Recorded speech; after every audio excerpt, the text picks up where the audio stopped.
বিসমিল্লাহির রহমানির রহিম।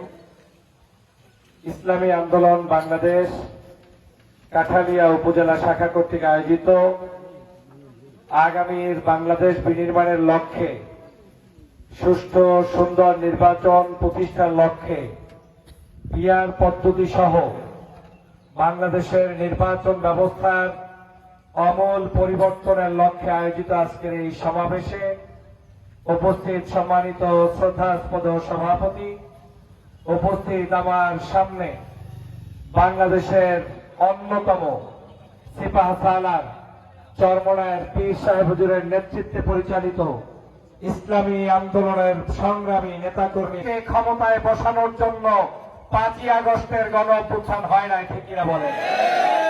5ই আগস্টের বাংলাদেশের মাটি ও মানুষের অধিকার রক্ষার জন্য সন্ত্রাস, চাঁদাবাজ, দুর্নীতি, নৈরাজ্য, ধর্ষণ, হত্যা, নির্যাতন, নিপীড়ন, লুণ্ঠন থেকে বাংলাদেশকে মুক্ত করে একটি সুন্দর সমাজ প্রতিষ্ঠার জন্য পীর সাহেব চরমনাই বাংলাদেশে যখন যে সিদ্ধান্ত নিয়েছে, প্রত্যেকটি সিদ্ধান্ত বাংলাদেশের জনগণের কল্যাণে হয়েছে, তার স্পষ্ট প্রমাণ হচ্ছে পিআর পদ্ধতির নির্বাচন।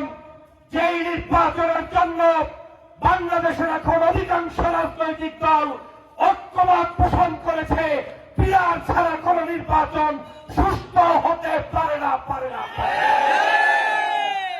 তোমরা যারা আজকে স্পষ্ট করে বলতে চাই, তোমরা যারা আমার এই চরমনায়ের পীর সাহেবকে ভণ্ড বলো, আমি তাদেরকে বলতে চাই তারাই হচ্ছে ভণ্ড, যারা পাঁচকল্লি টুপি মাথায় দিয়ে পীর সাহেব চরমনায়ের কাছে গিয়ে ঘুর করে ভোটের রাজনীতির জন্য টুপি মাথায় দিয়ে নামাজ পড়ে শ্রদ্ধা দিয়ে এসেছ, তারাই প্রকৃত ভণ্ড। চরমনায়ের পীর বাংলাদেশের জনগণের সাথে ভণ্ডামির কিছুই করে না।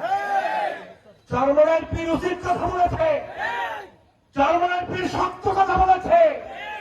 যে গরম বাতে বিলই বেজার, এখন এইটা হয়েছে বাংলাদেশের কথা। চরমনায়ের পীর আগেও বলছে চুরি ডাকাতির সাথে আমরা নাই, চরমনায়ের পীর এখনো বলছে চুরি ডাকাতির সাথে আমরা থাকতে পারি। আপনারা কি চোরের সাথে থাকতে চান? ডাকাতের সাথে থাকতে চান? জুলুম অত্যাচারের সাথে থাকতে চান? নাকি সুন্দর বাংলাদেশ গঠন করতে চান?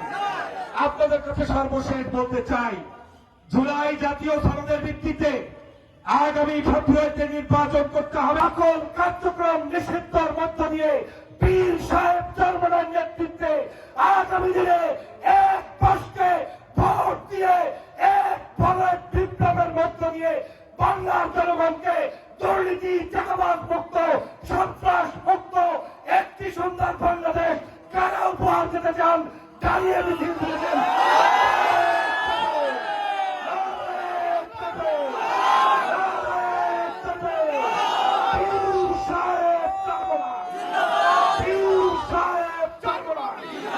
ইসলামী আন্দোলন বাংলাদেশ।